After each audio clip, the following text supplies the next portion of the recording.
आज हम अपनी सीरीज भारतीय संविधान और राज्य व्यवस्था का 5th चैप्टर पढ़ेंगे जो कि है भारतीय नागरिकता। ये एक ऐसा चैप्टर है जिसको मोस्ट ऑफ द स्टूडेंट या तो कम्प्लीटली स्किप कर देते हैं या फिर जस्ट एक रीडिंग देकर छोड़ देते हैं, क्योंकि किसी भी एग्जाम में बहुत ज़्यादा क्वेश्चंस जो हैं इस टॉपिक से नहीं पूछा जाते हैं।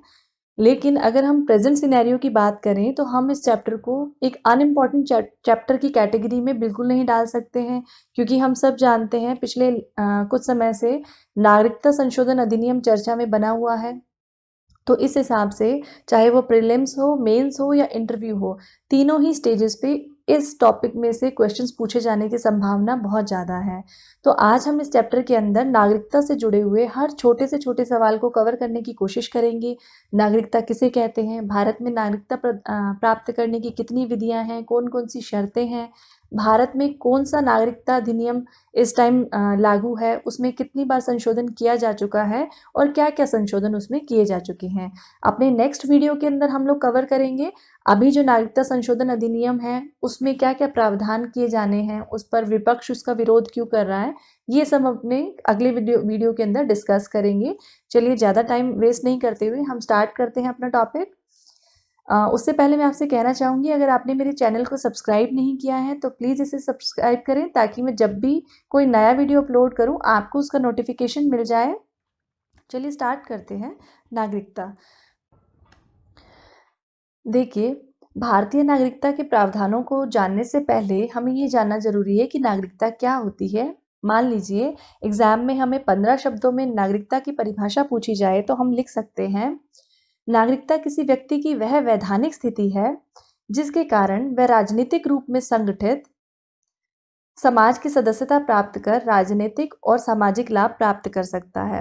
वैधानिक स्थिति का मतलब है, मान लीजिए किसी भी व्यक्ति को अगर किसी देश की नागरिकता प्राप्त हो जाती है तो कानूनन उसको अधिकार मिल जाता है कि वो जितने भी उस देश के राजनीतिक और सामाजिक लाभ है उनको प्राप्त कर सकता है, उन्हें प्राप्त करने के लिए एलिजिबल हो सकता है। अब राजनीतिक लाभ कौन से हैं, मताधिकार हो गया या कोई भी मूल अधिकार या जो भी फैसिलिटीज गवर्नमेंट देती है उन्हें लेने के लिए वो एलिजिबल हो जाता है। तो ये परिभाषा है, इसको अच्छे से आप ध्यान में रखिएगा, पूछी जा सकती है एग्जाम में। आगे बढ़ते हैं। नागरिकता से संबंधित कुछ और फैक्ट्स हैं जो हमें ध्यान रखने हैं। देखिए, भाग 2 के अंदर हम सब जानते हैं हमारा संविधान 15 भागों के अंदर बटा हुआ है। तो जो संविधान का भाग 2 है उसमें अनुच्छेद 5 से लेकर 11 तक, यानी कि ये 7 अनुच्छेद जो हैं ये नागरिकता से संबंधित है। ये भी क्वेश्चन पूछा जा सकता है प्री में कि भारतीय संविधान में नागरिकता से संबंधित प्रावधान कौन से भाग में रखे गए हैं या फिर किन अनुच्छेदों में उनका वर्णन किया गया है। तो हमें याद रखना है, भाग 2 के अंदर अनुच्छेद 5 से 11 तक नागरिकता संबंधी प्रावधान रखे गए हैं। यहाँ पर हम थोड़ा सा रिवीजन करेंगे। अपने पिछले वीडियो में हमने पढ़ा था कि भाग 1 के अंदर अनुच्छेद 1 से 4 का वर्णन है जिसमें संघ और राज्य क्षेत्रों का वर्णन है। भाग 2 के अंदर 5 से लेकर 11 तक अनुच्छेद रखे गए हैं, तो ये कंटिन्यूशन में है, हमें याद रखना है। आगे है, भारत में एकल नागरिकता का प्रावधान है।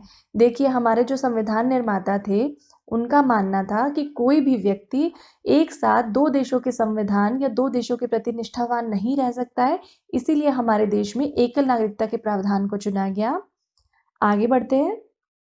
नागरिकता की परिभाषा तो मैं आप सबको बताना चाहूँगी, हमारे संविधान में कहीं पर भी नागरिकता की परिभाषा नहीं दे रखी है कि एज जैसे बाकी सब चीज़ों के बारे में बहुत पर्टिकुलरली लिखा हुआ है, लेकिन नागरिकता की परिभाषा संविधान में नहीं दी गई है। इस चीज़ को हमें ध्यान रखना है। आगे है, 26 नवंबर 1949 से ये जो नागरिकता से संबंधित अनुच्छेद 5 से 9 थे ये लागू हो गए थे। देखिए, पिछले वीडियोस के अंदर आपको ध्यान होगा हमने संविधान सभा के बारे में पढ़ा था। उसी सीरीज में हमने ये देखा था, संविधान हमारा लागू हुआ था 26 जनवरी 1950 को, लेकिन जिस दिन हमारा संविधान अंगीकृत हुआ था यानी कि 26 जनवरी 1949 को, तो 16 अनुच्छेद जो है इसी तिथि से लागू हो गए थे। कितने अनुच्छेद? 16 अनुच्छेद। तो उन 16 अनुच्छेदों में जो 26 नवंबर 1949 को लागू हुए थे उनमें नागरिकता से संबंधित ये 4 अनुच्छेद भी थे। अनुच्छेद 5 से लेकर 9 तक ये 26 नवंबर 1949 से लागू हो गए थे। ध्यान रखना है हमें। आगे बढ़ते हैं। देखिए, कोई भी देश होता है उसमें दो तरह के व्यक्ति होते हैं, एक तो होते हैं उस देश के नागरिक और जो दूसरे होते हैं वो विदेशी। जो नागरिक होते हैं वो उस देश के पूर्ण सदस्यता प्राप्त होती है, पूर्णतः उस देश के नागरिक होते हैं। जो विदेशी होते हैं उन्हें पूर्ण सदस्य नहीं कहा जाता है उस देश का। ये जो पूर्ण नागरिक होते हैं या पूर्ण सदस्य होते हैं, इनको उस देश के सारे सिविल और सारे नागरिक अधिकार प्राप्त होते हैं। लेकिन जो विदेशी होते हैं उन्हें इस तरह के किसी भी तरह का अधिकार की नहीं होती है। आगे बढ़ते हैं। देखिए, कुछ ऐसे अधिकार हैं जो सिर्फ और सिर्फ भारतीय नागरिकों को ही प्राप्त है। मान लीजिए हमारे देश में कोई विदेशी रूप से विदेशी हैं जो आकर बसे हुए हैं, उन्हें भारतीय नागरिकता अभी तक नहीं मिली है, तो उन्हें ये अधिकार नहीं दिए जा सकते हैं। तो ये एग्जाम में 50 वर्ड्स में पूछा जा सकता है। उन मूल अधिकारों का वर्णन कीजिए जो केवल भारतीय नागरिकों को प्राप्त है। तो हमें याद रखना है अनुच्छेद 15। अनुच्छेद 15 के अंदर लिखा गया है कि धर्म, वंश, मूल जाति के आधार पर भेदभाव के विरुद्ध संरक्षण। देखिए, वैसे तो हमारे देश में सर्वधर्म समभाव की संस्कृति रही है। यहाँ पर सभी धर्मों के लोगों का सम्मान किया जाता है। मान लीजिए यहाँ पर कुछ विदेशी लोग आकर बसे हुए हैं, किसी दूसरी संस्कृति के लोग हैं, उनके साथ भेदभाव नहीं किया जाता है। लेकिन मान लीजिए उनके साथ उन्हें लगता है उनके साथ किसी तरह का भेदभाव किया जा रहा है, तब वो अनुच्छेद 15 के अंतर्गत जाकर न्यायालय की शरण नहीं ले सकते हैं। वो इस अनुच्छेद के अंतर्गत जाकर के संरक्षण की मांग नहीं कर सकते हैं, क्योंकि वो भारतीय नागरिक नहीं है। आगे बढ़ते हैं। इसी प्रकार से अनुच्छेद 16 जो है, जिसमें सरकारी पदों में अवसर की समानता की बात की गई है, ये भी सिर्फ और सिर्फ भारतीय नागरिकों को प्राप्त है। नेक्स्ट है अनुच्छेद 19 में भारतीय नागरिकों को 6 स्वतंत्रताएं दी गई हैं कि वो कहीं पर भी भाषण दे सकते हैं, संघ बना सकते हैं, अबाध विचरण कर सकते हैं, कहीं पर भी रह सकते हैं, कोई भी बिजनेस कर सकते हैं। ये सारी स्वतंत्रताएं जो हैं केवल भारतीय नागरिकों को दी गई हैं। विदेशी लोगों जो है उन पर कुछ रिस्ट्रिक्शंस लगाए गए हैं इस संबंध में। अनुच्छेद 29 और 30 के अंतर्गत जो संस्कृति और शिक्षा संबंधी अधिकार हैं, वो भी केवल भारतीय नागरिकों को ही दिए गए हैं। इन सब के अलावा कुछ और अधिकार हैं जो केवल नागरिकों को प्राप्त हैं। उनमें है लोकसभा और जो राज्यसभा के चुनाव होते हैं, उनमें मतदान का अधिकार केवल भारतीय नागरिकों को होता है। इसके अलावा संसद हो गया या विधानमंडल हो गए राज्यों की, उनकी सदस्यता हेतु यानी एमएलए और एमपी के लिए चुनाव लड़ने का अधिकार भी केवल भारतीय नागरिकों को है। कोई भी विदेशी व्यक्ति अगर भारत में रह रहा है, उसको ये सब अधिकार जो है वो नहीं प्राप्त हैं। तो ये हमें ध्यान रखना है। आगे बढ़ते हैं। संविधान के प्रारंभ पर नागरिकता। अब देखिए, यहाँ पर ऐसा क्यों लिखा गया है कि संविधान के प्रारंभ पर नागरिकता? तो इसका मतलब जो है स्पष्ट है। संविधान के प्रारंभ पर परिस्थितियां अलग थी। तो संविधान के प्रारंभ पर, जैसा कि मैंने आपको पहले बताया, अनुच्छेद 5 से लेकर अनुच्छेद 11 तक नागरिकता संबंधी जो है प्रावधान हमारे संविधान में लिखे गए हैं। लेकिन उसके बाद संविधान एक और अधिनियम पारित हुआ था 1955 का। वर्तमान में उसी के अनुरूप हमारे नागरिकता के सारे नियम, कायदे, कानून जो है लागू हैं। हम ये देखते हैं संविधान के प्रारंभ पर नागरिकता संबंधी प्रावधान क्या थे। अनुच्छेद 5 में लिखा गया है, कोई भी व्यक्ति जिसका जन्म भारत के राज्य क्षेत्र में हुआ हो, जिसके माता पिता में से किसी जन का जन्म भारत में हुआ हो, या जो संविधान के लागू या प्रारंभ होने से पहले 5 साल तक भारत में रहे हो, ये सभी भारत के नागरिक कहलाएंगे। ऐसे ही ये जो टर्म्स और कंडीशन है, ये सिर्फ और सिर्फ संविधान के प्रारंभ होने पर थी। अब परिस्थितियां बदल चुकी हैं, लेकिन हमें ये ध्यान रखना है अनुच्छेद 5 में ये कंडीशंस लिखी गई हैं। नेक्स्ट है अनुच्छेद 6। अनुच्छेद 6 में लिखा गया है, पाकिस्तान से भारत आने वाले व्यक्तियों की नागरिकता के संबंध में। हम सब जानते हैं 1947 के अंदर भारत का विभाजन हुआ। भारत और पाकिस्तान दो अलग अलग राष्ट्र बने। अब देख लीजिए, जो भी क्षेत्र थे वो पाकिस्तान के अंदर चले गए। ऐसा नहीं है उसमें सिर्फ और सिर्फ मुस्लिम कम्युनिटी ही रहती थी, उसमें बहुत सारे हिंदू समुदाय के लोग भी थे। जब सेपरेशन हुआ, तब वो निर्णय, कुछ लोग थे जिन्होंने तुरंत निर्णय लिया और वो आ गए भारत के अंदर। लेकिन कुछ लोगों को निर्णय लेने में समय लगा। तो उनसे संबंधित यहाँ पर कहा गया कि मान लीजिए कोई व्यक्ति जिसके माता पिता या दादा दादी में से कोई अविभाजित भारत में जन्मा है, लेकिन वो 19 जुलाई 1948 से पहले भारत में आ गया हो, वही भारत का नागरिक होगा। अगर 19 जुलाई 1948 के बाद में वो भारत में आया है, तो उसको संविधान लागू होने से पहले यानी कि 26 जनवरी 1950 से पहले भारतीय नागरिक के रूप में अगर उसने अपना रजिस्ट्रेशन करवा लिया है, तभी वो भारत का नागरिक है। यहाँ पे हमें कंफ्यूज नहीं होना है। देखिए, 15 अगस्त 1947 को भारत आज़ाद हुआ। बहुत सारे भारतीय हिंदू समुदाय के लोग भी पाकिस्तान के वो हिस्सा जो पाकिस्तान के हिस्से में चला गया, उस हिस्से में चले गए। लेकिन अगर वो 19 जुलाई 1948 से पहले भारत में आ गए, एक तो कंडीशन ये थी, और दूसरे उनमें उनके उस व्यक्ति के जो भारत में आए हैं उनके माता पिता या दादा दादी में से कोई अविभाजित भारत में जन्मा हो तो उन्हें भारतीय नागरिकता प्रदान कर दी जाएगी। लेकिन किसी कारणवश वो 19 जुलाई 1948 के बाद भारत में आए हैं, तो संविधान लागू होने से पहले उन्होंने अपना भारतीय नागरिक के रूप में पंजीकरण करवा लिया है, रजिस्ट्रेशन करवा लिया है, तब भी उनको भारतीय नागरिकता प्रदान कर दी जाएगी। ये था अनुच्छेद 6। नेक्स्ट है अनुच्छेद 7। अनुच्छेद जो 7 है वो पाकिस्तान चले जाने वाले व्यक्तियों की भारतीय नागरिकता के संबंध में है। जिस तरह से मैंने आपको अनुच्छेद 6 में बताया कि कुछ लोग पाकिस्तान से भारत आ गए थे, तो नेचुरल सी बात है बहुत सारे लोग पाकिस्तान से भारत से पाकिस्तान भी गए होंगे, तो उनके संबंध में ये अनुच्छेद कहता है, ये अनुच्छेद कहता है कि 1 मार्च 1947 के बाद पाकिस्तान चले जाने वाले व्यक्ति जो हैं भारत के नागरिक नहीं हैं। ऐसे व्यक्ति जो 1 मार्च 1947 के बाद पाकिस्तान चले गए हैं और लौटकर नहीं आए, चाहे वो अनुच्छेद 5 और 6 की शर्तें पूरा करते हैं। मान लीजिए कोई व्यक्ति है, वो उसका जन्म वो 1 मार्च 1947 के बाद पाकिस्तान चला गया, लेकिन उसका जन्म तो भारत में हुआ था, उसके मम्मी पापा में से किसी का जन्म या दोनों का जन्म भारत में हुआ, तब भी वो भारत का नागरिक नहीं कहलाएगा। अगर वो जो है भारत लौटकर नहीं आया तो उसको भारत की नागरिकता नहीं दी जा सकती। ये है अनुच्छेद 7। अनुच्छेद 8 क्या कहता है? अनुच्छेद 8 जो है विदेश में रहने वाले भारतीय मूल के व्यक्तियों की नागरिकता के संबंध में है। तो हमें याद रखना है, ये क्वेश्चन बहुत अच्छा है, पूछा जा सकता है एग्जाम में। कौन सा अनुच्छेद विदेश में रहने वाले भारतीय मूल के व्यक्तियों की नागरिकता के संबंध में बताता है?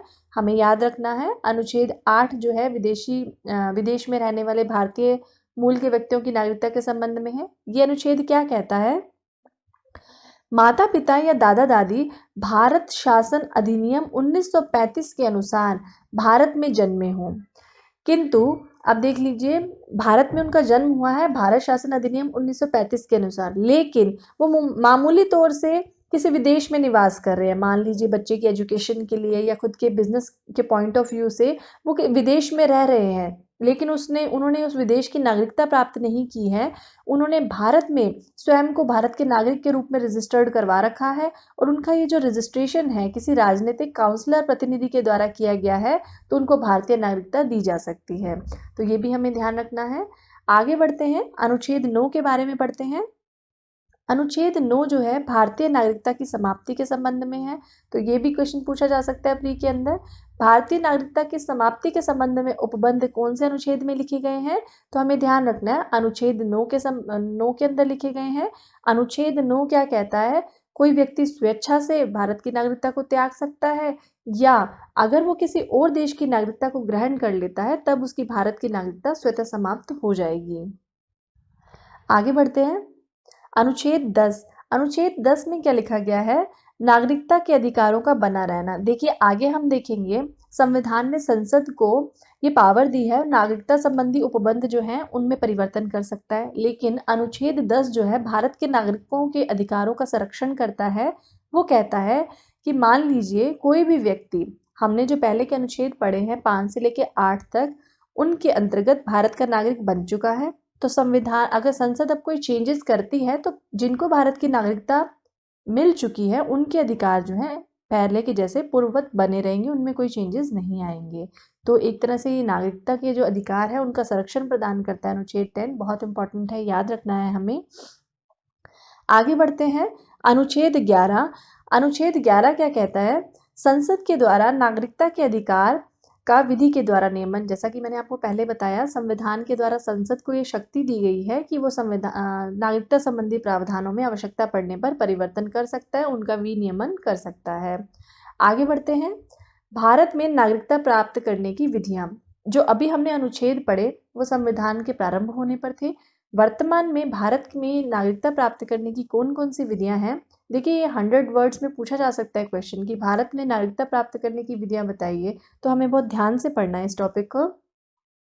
देखिए भारत में स्वतंत्रता प्राप्ति के बाद नागरिकता अधिनियम 1955 जो है ये पारित किया गया। अभी हमने पीछे देखा था अनुच्छेद 11 के अनुसार संसद को ये शक्ति दी गई थी कि वो नागरिकता प्राप्त करने की विधियों का विनियमन कर सकती है। तो अपनी उसी शक्ति का प्रयोग करते हुए नागरिकता अधिनियम 1955 संसद ने पारित किया। यह 5 प्रकार से भारतीय नागरिकता का अर्जन की बात करता है। ये 5 प्रकार कौन से हैं इनको हम आगे डिटेल में भी पढ़ेंगे। जन्म से नागरिकता, वंश के आधार पर नागरिकता, पंजीकरण के द्वारा भारतीय नागरिकता, देशीयकरण के द्वारा नागरिकता और अर्जित भूभाग के विलयन के द्वारा। अब इन सबको डिटेल में देखते हैं हम। अगर हम बात करें जन्म से नागरिकता तो इसमें क्या क्या प्रावधान है। ये जन्म से नागरिकता का प्रावधान कहता है कोई भी व्यक्ति जो 26 जनवरी 1950 यानी कि जब हमारा संविधान लागू हुआ था तक या उसके बाद भारत में उसका जन्म हुआ है तो उसे भारत की नागरिकता दी जा सकती है। लेकिन इसके कुछ अपवाद भी हैं।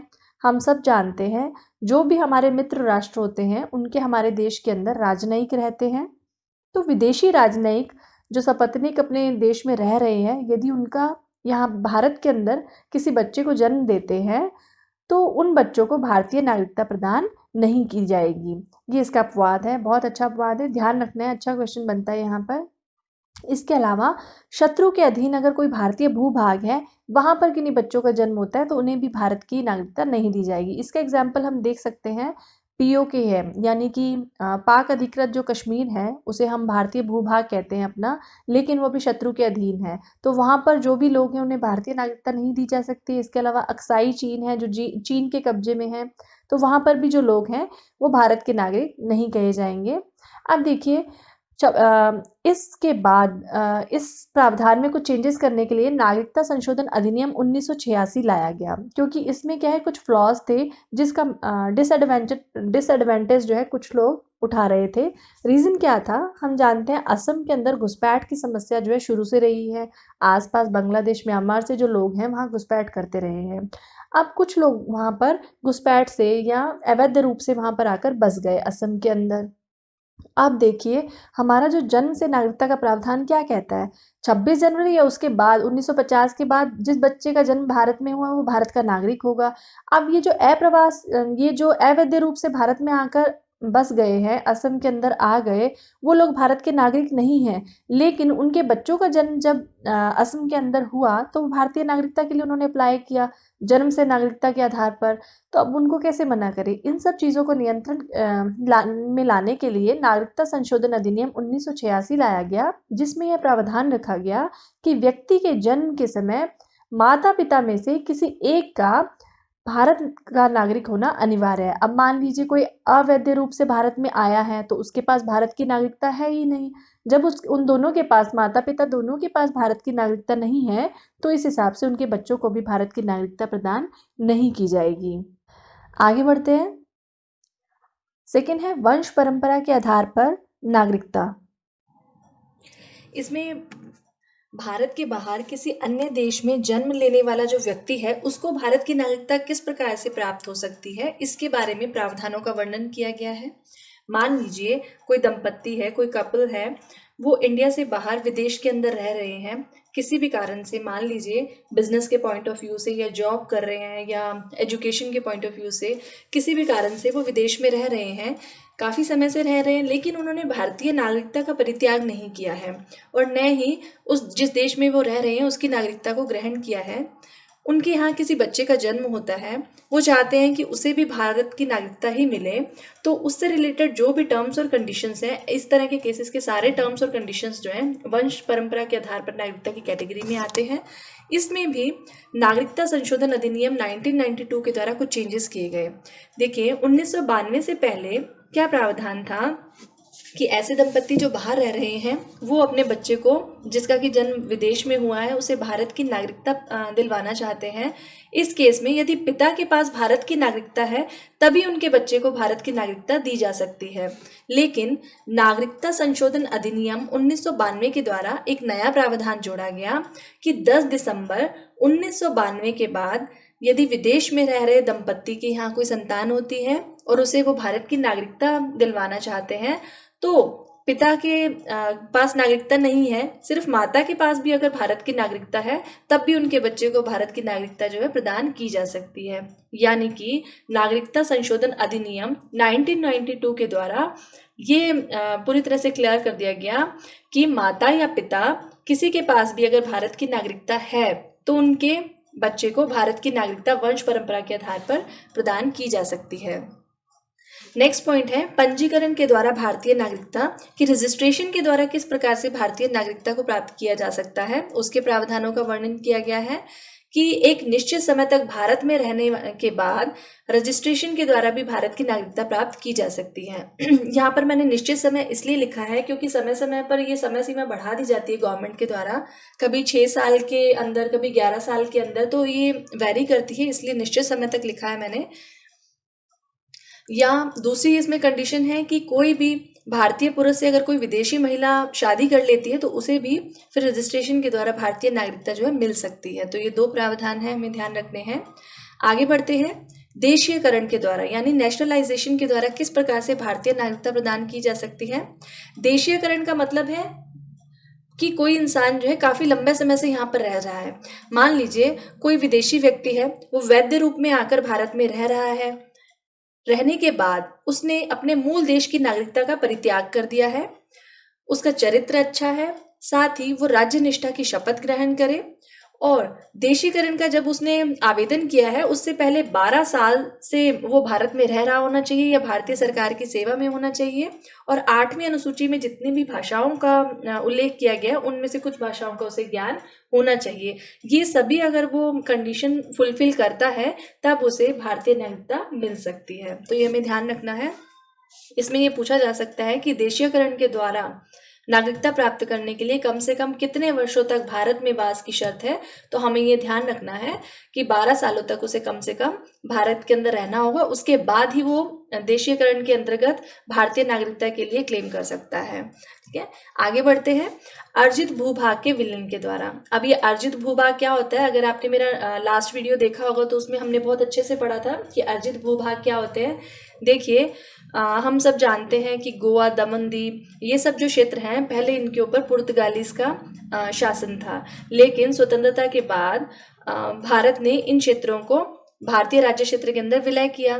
तो ऐसे जो भी क्षेत्र हैं जिन्हें भारतीय राज्य क्षेत्र के अंदर विलयन के द्वारा मिला लिया जाता है, तो वहां के जो भी निवासी होंगे उन्हें ऑटोमेटिकली भारत की नागरिकता प्राप्त हो जाती है। तो जिस तरह से गोवा, दमन दीव वगैरह हैं, जब उन पर से पुर्तगाली शासन हटकर भारतीय शासन के अंडर में आए, भारतीय राज्य क्षेत्र के अंदर उनका विलय हुआ, तो उस क्षेत्र के लोगों को स्वतः ही भारत की नागरिकता प्रदान कर दी गई। तो ये हमें ध्यान रखना है। ये 5 टाइप्स हमने कंप्लीट कर लिए हैं अपने कि किस प्रकार से 1955 के अधिनियम के द्वारा भारतीय नागरिकता प्राप्त करने की जो विधियां थी वो हमने पढ़ी हैं। आगे हम बढ़ते हैं नागरिकता समाप्त होने की विधियां। यहाँ हम थोड़ा रिकॉल करेंगे, पीछे हमने पढ़ा था कि अनुच्छेद 9 के अंदर किसी भी नागरिक जो है उसकी किस प्रकार से नागरिकता समाप्त हो सकती है, उसके सारे प्रावधानों का वर्णन है। तो किस तरह से किसी व्यक्ति की नागरिकता समाप्त हो सकती है ये हम देखेंगे। पहला आता है परित्याग के द्वारा। परित्याग क्या होता है कि कोई भी व्यक्ति स्वैच्छिक रूप से नागरिकता को छोड़ सकता है। मान लीजिए वो किसी और देश की नागरिकता ग्रहण करने में इंटरेस्टेड है, तो वो खुद से आकर के कह सकता है कि मैं भारतीय नागरिकता का परित्याग करना चाहता हूँ, तो इससे उसकी भारतीय नागरिकता जो है स्वतः खत्म हो जाती है। नेक्स्ट है पर्यावसान या टर्मिनेशन के द्वारा। मान लीजिए कोई व्यक्ति है, वो स्वेच्छा से किसी दूसरे देश की नागरिकता ग्रहण कर लेता है, लेकिन भारत सरकार को इसके बारे में इंटीमेट नहीं करता है, तो गवर्नमेंट को ये कानून हक है कि वो उसकी भारतीय नागरिकता को टर्मिनेट कर सकता है या उसको खत्म कर सकता है। तीसरा जो है वंचन, या इसके अंतर्गत क्या है कि पंजीकरण यानी कि रजिस्ट्रेशन करवाने के लिए रजिस्ट्रेशन के द्वारा या नेशनलाइजेशन की क्रिया के द्वारा अगर उसने नागरिकता ग्रहण करने के लिए किसी भी तरह के अनुचित साधनों का प्रयोग किया है। मान लीजिए उसे भारत में रहते हुए 12 साल नहीं हुए हैं, हम जानते हैं, हमने पीछे देखा, देशीयकरण के अंतर्गत नागरिकता अगर उसको लेनी है तो कम से कम 12 साल तक उसको भारत के अंदर रहना होगा, लेकिन 12 साल अभी उसको कंप्लीट नहीं हुआ, किसी को रिश्वत देकर या किसी और अनफेयर मीन्स के द्वारा उसने इस टर्म को फुलफिल करने की कोशिश की और उसके बारे में पता चल जाता है, गवर्नमेंट विभाग को, जो भी कंसर्न विभाग है उसको पता चल जाता है, तो इस आधार पर भी उसकी नागरिकता को है जो उसको वंचन किया जा सकता है। उसको नागरिकता मिल चुकी है तो उसको रद्द भी किया जा सकता है, उसने आवेदन कर रखा है तो उसके आवेदन को भी रद्द किया जा सकता है। आगे बढ़ते हैं। नागरिकता अधिनियम 1955 के प्रमुख संशोधन, वैसे तो हम पीछे इसे पढ़ चुके हैं, लेकिन यहाँ पर मैंने अलग से लिख दिए हैं क्योंकि ये अभी बहुत चर्चा में है, इसके जो संशोधन है, क्योंकि एक नया संशोधन किए जाने पर विचार चल रहा है, इसलिए पिछले संशोधनों को जानना बहुत जरूरी है कि कौन कौन से प्रमुख संशोधन जो है किए जा चुके हैं। तो देखिए, पहला जो संशोधन किया गया था नागरिकता अधिनियम 1955 के अंदर, वो किया गया था 1986 के अंदर। 1986 के अंदर किया गया था वो संशोधन क्या था, हमने पीछे देखा कि असम के अंदर बहुत घुसपैठ हो रही थी।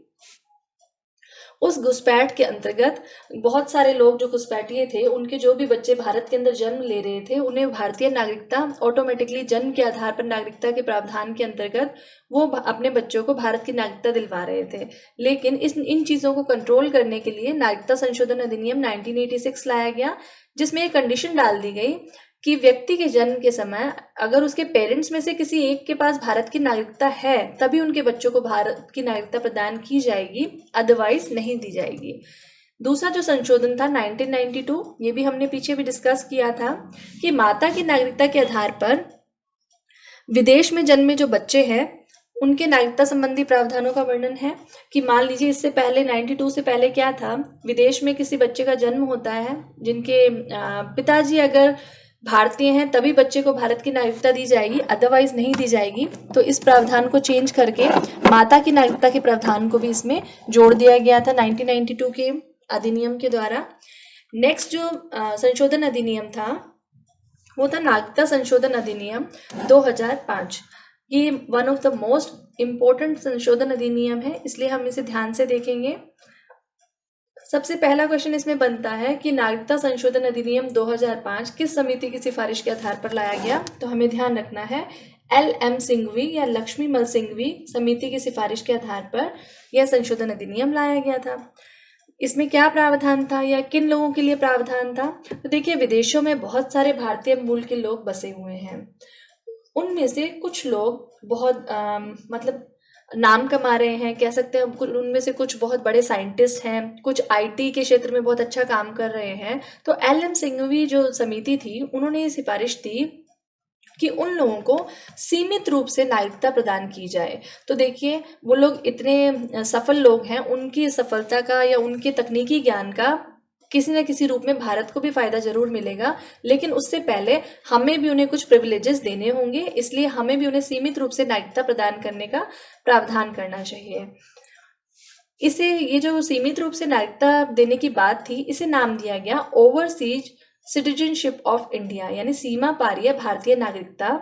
इसका जो हिंदी नाम है थोड़ा अटपटा है, इसलिए अगर हम इसी को याद रखेंगे तो ज़्यादा इजी रहेगा, ओवरसीज सिटीजनशिप ऑफ इंडिया। लेकिन यहाँ पर एक चीज़ क्लियर करना चाहूँगी, ये ओवरसीज सिटीजनशिप ऑफ इंडिया के बारे में अगर आपसे पूछा जाए तो इसको दोहरी नागरिकता बिल्कुल भी नहीं समझेगा, क्योंकि भारत के संविधान में एकल नागरिकता का प्रावधान है, भारतीयों को एकल नागरिकता ही दी जाती है। और यहाँ पर ये बहुत क्लियरली कहा गया है कि यदि किसी व्यक्ति के पास किसी दूसरे देश की नागरिकता है तो वो भारत की नागरिकता ग्रहण नहीं कर सकता है। तो एक तरह से ये सीमित नागरिकता आप इसे कह सकते हैं, आप इसको दोहरी नागरिकता के रूप में नहीं देख सकते हैं। देखिए, ओवरसीज सिटीजनशिप ऑफ जो इंडिया है, इसके बारे में कुछ और फैक्ट्स हैं क्योंकि पूछा जा सकता है, बहुत इंपॉर्टेंट है। देखिए, सबसे पहली बात है, 16 देशों में बसे भारतीय लोगों को ही ये दी जाती है। वो 16 देश कौन से हैं, एक बार हम उस पर नजर डाल लेते हैं। स्विट्जरलैंड, ऑस्ट्रेलिया, कनाडा, इजराइल, पुर्तगाल, फ्रांस, स्वीडन, न्यूजीलैंड, यूनान, Cyprus, Italy, Finland, Ireland, Netherland, Britain और USA। ये 16 कंट्रीज जो हैं, इनके अंदर बसे हुए भारतीय मूल के लोगों को ही इन ओवरसीज सिटीजनशिप ऑफ इंडिया का अधिकार जो है दिया जा सकता है। अब है, संसद जो है इस सूची में परिवर्तन कर सकती है, यानी कि इन 16 देशों में से किसी को भी लिस्ट से बाहर कर सकती है या किसी भी दूसरे देश को इस लिस्ट के अंदर ऐड कर सकती है। अब इन लोगों को क्या क्या फैसिलिटीज हैं, या क्या क्या इनके लिए नियम कायदे कानून है। तो इनको भारत में आने जाने की स्वतंत्रता है। बहुत ज़्यादा फॉर्मेलिटीज़ जो जनरली विदेशों के लिए होती है वो इनको फुलफिल नहीं करनी है। इन्हें भारत में आने जाने की स्वतंत्रता दी गई है, लेकिन मताधिकार नहीं है। इनको सीमित रूप से नागरिकता का प्रावधान जरूर किया गया है, लेकिन इनको वोट देने का अधिकार नहीं दिया गया है। न ही ये किसी भी संवैधानिक पद को प्राप्त कर सकते हैं। किसी भी संवैधानिक पद पर ये अपॉइंट नहीं किए जा सकते हैं। और अनुच्छेद 16 में अवसर की समानता का अधिकार भी इनको नहीं दिया गया है। तो ये कुछ फैक्ट्स हैं, ये आपको अच्छे से ध्यान रखने हैं। इसी के साथ ही हमारा ये चैप्टर जो है कंप्लीट होता है। नेक्स्ट चैप्टर के अंदर हम लोग डिस्कस करेंगे अभी जो नागरिकता संशोधन अधिनियम चर्चा में चल रहा है उसमें क्या क्या प्रावधान किए जाने की बात चल रही है, विपक्ष इन प्रावधानों का विरोध क्यों किया जा रहा है, सबसे ज्यादा इस संशोधन अधिनियम का किन क्षेत्रों के अंदर प्रभाव पड़ेगा। ये सारी चीजों को हम एनालिटिकल रूप में स्टडी करेंगे। अगर अभी तक आपने मेरे चैनल को सब्सक्राइब नहीं किया है तो प्लीज़ इसे सब्सक्राइब कीजिए, अपने फ्रेंड्स के साथ शेयर कीजिए। आपका बहुत बहुत धन्यवाद इस वीडियो को देखने के लिए।